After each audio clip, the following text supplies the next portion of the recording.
Hello everybody, welcome back. Today as well we have got you another video. In this video I'll show you how you can delete a Facebook activity log all at once. But before that, please do make sure to like our video, subscribe our channel, and yes, without any further delay, let's get started.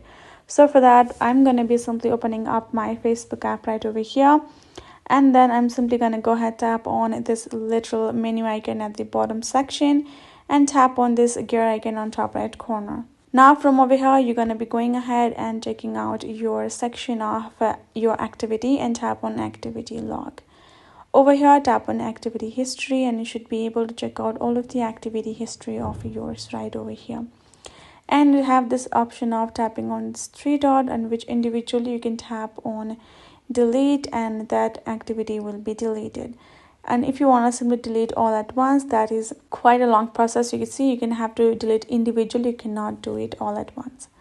So for that, you're going to be going ahead, go back and simply go up and go to account center. Scroll a bit, tap on your information and permissions.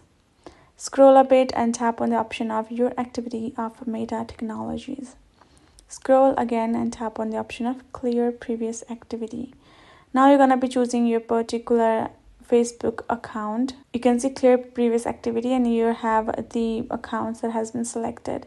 Tap on clear and history will be disconnected from your account. The activities will be removed from our account likewise. So that is it. So I hope this video helped. Thank you so much for watching. I'll see you guys in our next video.